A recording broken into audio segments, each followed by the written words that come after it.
महाराष्ट्र केसरीचं मैदान कोळे येथे पार पडते आणि आज खऱ्या अर्थानं सेमीच्या लढती चालू आहेत आणि त्यात आपल्या सर्वांचा लडका फॉर्च्युनरचा मानकरी पंचम हिंद केसरी लखन नुकताच आत्ता फायनलसाठी पात्र झाला आहे. आवी आता पहिल्यांदा आपलं हार्दिक अभिनंदन. आल्या आल्या तुमची प्रत्येक वेळी असं जी लखनची काळजी करणे, त्याला गुळाची ढेप वगैरे परत पाणी वगैरे करणं, पण आज काय आनंद आहे आजचा आपला? चांगला आनंद आहे फायनलला राहिला. आज एक योगायोग म्हणजे आपला पुसेगावचा हिंद केसरीचा मानकरी लक्षासोबत गाडी पळाली. पहिल्यांदा गाडी पळाली नाही? हो, पहिल्यांदा. कशी पळाली आज गाडी? काय चांगली गाडी पळाली. चांगली. कसं काय नियोजन केलं होतं लक्षासोबत? काय नियोजन काय नाही, त्यांचा फोन आला. बरेच दिवसात चाललं होतं पळायची बरं. पुशेगावपासून कुठेतरी आता योग आले तर बरं. कसं वाटलं एकंदरीत ही जोडी? आता एक नामांकित दोन्ही नंदी आहेत, पळताना वगैरे कसं वाटलं? काय वाटलं स्पीड तुम्हाला? चांगली गाडी पळाली. चांगली गाडी पळाली. विशेष म्हणजे लक्षाला तुम्ही बघित असा आता आज अनुभव घेतला की लक्षा थांबत न शक्यतो लगेच त्याला इकडे घेऊन आला, त्यामुळे तुम्ही पण लखनला लगेच इकडे घेऊन आला. नाही ते पुढे थांबत नाही. बरं. लखनबद्दल का आता लखनचं तुम्ही वारंवार तुम्ही त्याच्यासोबत असता, प्रत्येक गुलालाच्या मानकरी तुम्ही पण त्याच्यासोबत आहे, काय वाटतं एकंदरीत? खूप वाटते कारण की सारखा गुलाला नक्कीच. शेट वगैरे आले नाहीत का आज? काय आता निवडणूक वगैरे चालत उभे राहिलेत, काय चाललाय प्रचार वगैरे? चांगला चाललाय. चाल तेच की आम्ही पण त्यांचं बघतोय स्टेटस. लखनला इकडे कधी आणलंय? काय बैल काढला नाही संध्याकाळचा. बरं. फॉर्च्युनरचं आपलं मैदान झालं होतं, त्याच्या आधी लखन आपला बरेच दिवस आरामावरती होता. तिथपासून जी त्यानं आता सुरुवात केली तर कंटिन्यू बोलला ते काय सांगितलं? आमच्या इकडे बी गुलाला खायचं पहिले 1 नंबर 2 नंबर मध्ये सेकंदला, आता इथून गेले सेकंदला पळायचं. नक्कीच खूप सारं लखन कमवून दिलं तुम्हाला आणि तुमच्या जिल्ह्याचं नाव खूप मोठं केलं आहे.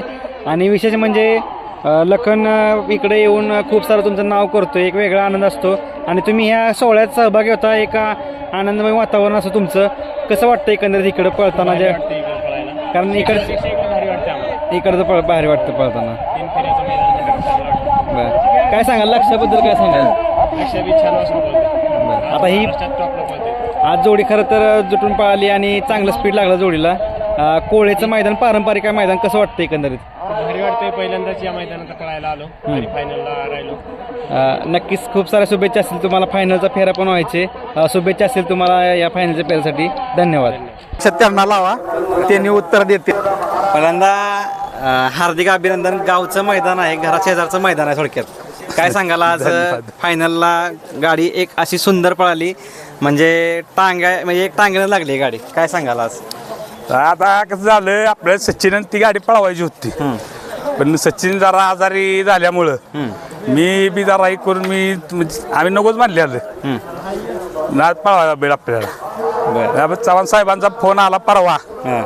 आता पोरं बी सगळी म्हणली ते आपल्या शेजारचं मैदान आहे ना, आपण बरी एवढा पळतोय घरी. आपण म्हणजे चालेल म्हणलं, चला हे करून. खऱ्या अर्थानं लखन आणि लक्ष्या ही पहिल्यांदा जोडी पळाली. होय. आज पब्लिकने त्यांचा पळ पाहिला, अनुभव पाहिला पळतानाचा. जबरदस्त स्पीड लागला गाडीला. कसं काय नियोजन झालं सोबत? लखन सोबत नियोजन कसं काय झालं होतं? काय कसं अगोदर आपण बी त्यांना फोन केलेला त्या एका मैदानात दुसऱ्या, नंतर त्यांचं जरा तिकडे एक मैदान होतं ना, पण ती जरा संघटनेच्या नियमात बसत नव्हतं. ते झाल्यानंतर पुन्हा चव्हाण साहेबांचा पुन्हा त्यांचे ते ड्रायव्हर आहेत, किशोर ड्रायव्हर, त्यांनी फोन केला. चालेल म्हणलं, आता काय आपलं महाराष्ट्र केसरी मैदान आहे नामांकित, आणि त्यात आमच्यापेक्षा म्हणजे लक्षाचं नशीब चांगलं की त्याला यावर्षी गाजवायचंच आहे. कारण नंदी आपला खूप सारं नाव करतोय महाराष्ट्राला, त्यानं अक्षरशः वेळ लावले. आणि एक म्हणजे दावण तुमच्या एकदम म्हणजे असं थोडक्यात म्हणावं गेलं की लक्षाने तुमचं पूर्ण नाव केलं अख्ख्या महाराष्ट्रभर. काय सांगाल एक म्हणजे आता इथं पब्लिक वगैरे तुम्ही बघू शकता, प्रत्येक वेळी ज्यावेळी मैदानात लक्ष आला की आवर्जून त्या लक्षाला बघायला नंदी येतात आणि लक्षाचा स्वभाव पण बघायसाठी आवर्जून येतात.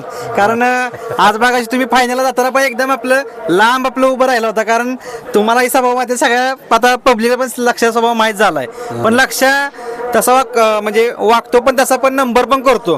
काय सांगाल अनुभव तुमच्यासोबत? तुम्ही असतो नाही, कसं आहे त्याला त्याच्यात राग आहे, पण घरी असा नाही त्याला राग. घरी लय शांत आहे, घरी लय शांत असतो बैल.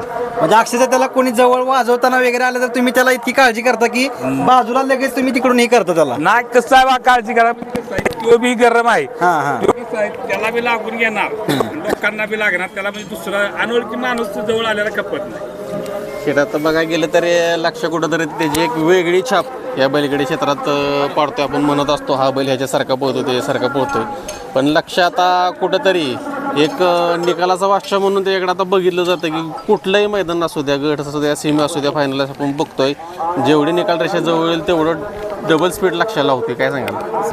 तर मोरे सरकारनं त्या दिवशी असं पुकारलं की निकाल रेषा आल्यानंतर त्यांनी पुकारलं होतं लबरागती पळतो, म्हणजे लबरागत ताणतो. लांबतो. ती तसं त्याची कला आहे आणि तो सिद्ध करून दाखवतो. निकाल रेषेत आला की लबरागती ताणूनच पळतो. आता सेट कुठंतरी लक्ष पळतोय, पण त्याची काळजी सांभाळणं सगळ्या गोष्टी आहेत त्या पण तुम्ही वेळोवेळी व्यवस्थित करताय. असं नाही की पळतोय म्हणून पळवायचं. आता आपण पण बघत असतोय 7 दिवस 10 दिवसाच्या गॅपनं तुम्ही त्याला पळवताय. कसं नियोजन लावता सगळं? तसं बघितलं तर 10 दिवसाच्या पुढंच काढतो आपण. एखादं क्वचित झालं तर 7व्या दिवशी, नाहीतर असं 10 दिवसाच्या पुढंच नियोजन असते. कारण की त्याला रेस्ट पण पाहिजे. आता कुठं तर तो आदतच आहे अजून. तसं दात पडलं म्हणजे धडकण्यामुळं पडलेत, तो आदत अपघातानं पडलेलं असं काय त्यानं लावलेलं नाही दात. त्यानं दात लावलेला नाही. मग त्याचा विचार करून आम्ही एक 10 दिवसाच्या पुढंच काढतो नियोजन.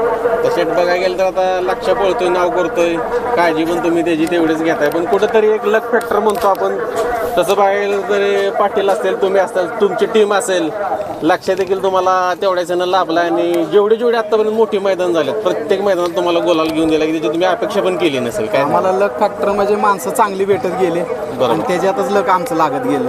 म्हणजे पाटलासारखं आमच्या तिघांच्या राशी जुळल्या ती. बरोबर.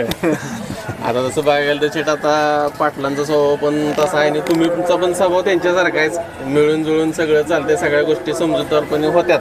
आणि पाटलांचा तर अनुभव खूप मोठा आहे या क्षेत्रात. नाही, आमचं सगळ्याचा योग जुळून आलाय. त्यात पण भया ड्रायव्हर पण आम्हाला एवढी चांगली साथ देतोय. म्हणजे ते सगळे जुळवून यायचं आमच्या टीमचंच पूर्णपणे ह्याच्यात ही आहे, सहकार्य आहे. आणि त्याचं यश सगळ्या टीमलाच आहे. महत्वाचा म्हणजे आमचं जरा ही खरा माळकरी माणूस आहे ना संग आमचं. सुट्टी मेकर आमचा गुंडा स्वतःचा त्यांचा बैल म्हणजे 6व्या ह्याच्यात पाळाय असताना सुट्टी केली आणि सुट्टी तो कुठे गेला काय बघितलं जाताना बैल त्यांचा नाही, आमचा बैल धरून गेले खाली. आता खाली जाताना ना त्यांचा बावल्या होता 6व्या सेमीला, बावल्याला पकडलं नाही, लक्षालाच पकडलं. लक्षाला पकडून खाली घेऊन गेला. एवढी प्रामाणिक माणसं भेटल्यानंतर यश तर येणारच. शेट माणसं ज्यावेळेस प्रामाणिक भेटतील तेव्हा त्या माणसांना देखील कुठंतरी तुमचा किंवा बैल मालकाचा स्वभाव आवडला असतो. लोक अशीच जुळत नाहीत किंवा ती समजूतदारपणा असतो, ती सगळे तुमच्यासाठी उभे राहतात. हा एकट्या दुकट्याचा खेळ नाही, आपल्याला माहिती आहे. पूर्ण साज लागतोय आणि पूर्ण साज तुमचा जुळून पण येतोय.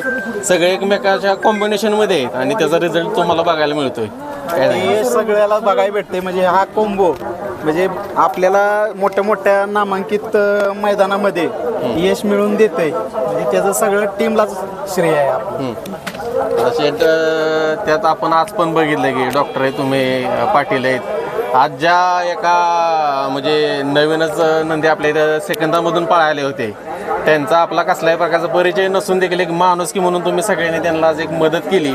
आणि कुठेतरी आपण म्हणतो की परमेश्वर बघत असतो, त्याचं फळ तुम्हाला आत्ताच मिळालं. आपण प्रामाणिकपणे काम केलं ना तर फळ भेटणारच. म्हणजे ते म्हणतात ना कर्म केरल, आपण तसंच कर्म चांगलं केलं तर फळ पण चांगलं भेटणार. आपण कर्म चुकीचं केलं तर त्या पद्धतीचं चुकीचं फळ भेटणार. दादा मला तुम्हाला आवर्जून विचारायचे, सुट्टीला तुम्ही असता, आता लक्षाचा स्वभाव सगळ्या महाराष्ट्राला माहिती आहे, पण तुम्ही जरा सांगा लक्ष खाली कसा असतो, काय स्वभाव त्याचा काय? नाही त्याला कसं आपल्याला प्रेमानं राहणार घेऊ. बरं. आपल्याला कसं पहिला मागं पुढे आम्ही सोडायचं नाही, पण सोडायला आम्ही सुट्टी मेकर वगैरे सांगायचं. बैल जरा लाथा मारणार, उड्या मारणार, माग खाली घालायचं. ते कसं मला हाताला बरोबर ते उभा राहा म्हटलं की राहतो उभा, इकडे बघणार. मी असला की जरा तापट स्वभाव करत नाही, मग शांत उभा राहतो. माणूस बिनूस आलं तरी काय नाही, पण आपल्याला बरोबर उभा राहतो. म्हणजे कंटिन्यू तुम्ही म्हणजे कसं एक खेळकर मुलगा कसा असतो तसं थोडक्यात आता लक्षाचं ते सगळं बघायला भेटतं. आपल्याला नाही काय केलं, आपल्याला आता घातले ते मला बी महिन्याच्या आता आपल्याला, पण आपण त्याला पण तुमचा त्याचा आता परिचय झाला असं थोडक्यात. उलटा हातचा देव उगारला, त्यामुळे तो कधी पण जवळ म्हणलं की प्रेमानं बोलून घेईल तेवढा तू शहाणा आहे. बैल तसा लय शहाणा आहे. तो जितका येडा बैल तितका शहाणा असतो. त्याला फक्त तुमच्या- तुम्ही प्रेमानं गुंजरून घेतलं पाहिजे. बैल जेवढा येडापणा करतो ना तेवढा शहाणा बैल आहे. बस म्हणलं मागं सर म्हणलं सरणार. फक्त तो नवीन माणूस कोण आलं नाही, जरा भडक कलर बिगरे त्याला भीतीदायक वाटलं की मग उड्या बिड्या मारणार. आता तुमच्या दावणीला तुमच्याकडे खास तुम्ही सगळं कंटिन्यू असता, तुम्हाला काय वाटतं एकंदरीत म्हणजे स्वभाव वगैरे सगळं काय? नाही तो घरी लय शहाणा बैल आहे घरात काय नाही त्याला हे अहो, तो पत्र्यावर दगडे मारा काय मारा उठत सुद्धा नाही करा बर पण आता मैदान आलं फक्त उठत नाही हा, हा. टाकावं घरी पण असलाय उठत. काय नाही मैदानात घरी आल्यावर त्याला जरा मी सकाळी रोज गोट्यात उठून जातो का नाही ते उठून त्याला असं हलवून उठवा लागतो उठकी उठ उठकी म्हणल्याशिवाय उठत नाही बरं. जोवर बसणार खाली. जेव्हा पण अड्ड्यात आला की बघा बसत नाही अजिबात हे होत नक्कीच आता शेळा तिथं गोट्यात असली भरपूर पोरं असतात बसते ती काय नाही टेन्शन निवांत बसतो उठतो ते. नक्कीच आज महाराष्ट्र केसरीचं मैदान आहे आणि महत्वाचा गुलाल मिळालाय काय वाटतं एकंदरीत म्हणजे आता तुम्ही म्हटलं की ऍक्च्युली पळवायचा नव्हतं म्हणजे विचार सचिनभर केला पळवायचा होय. पण लखनला घेतला आणि लखन तर तुम्हाला माहिती आहे कसं पळतो ते आणि होय. जोडी पळली चांगली कसं वाटतं एकंदरीत आता हे मैदान लक्षासाठी मला वाटतं जास्त ह्या मातीत पळालं नसेल नाही ह्या असल्या मातीला तो पहिल्यांदाच पळालाय बरं आणि ते बी एवढ्या मोठ्या बैलावर एवढ्या मोठ्या ह्याच्यावर पळालाय मला सुरुवातीला काळजी होती बाबा कसं पळ मी तरी भैयाला म्हणलं काय भैया गाडीत तेच. टाकायला लागेल का लक्कनवर बांधायला लागेल तर भैया म्हणला नाही काय टेन्शन नाही बांधायला लागणार गाडी नक्कीच शेठ तुम्हाला पण खूप साऱ्या शुभेच्छा असेल आता फायनलचा पेरा आहे होय. नक्कीच महाराष्ट्र केसरीचा मान तुम्हाला मिळेल हीच तुम्हाला शुभेच्छा असेल धन्यवाद सगळ्या तुम्हाला धन्यवाद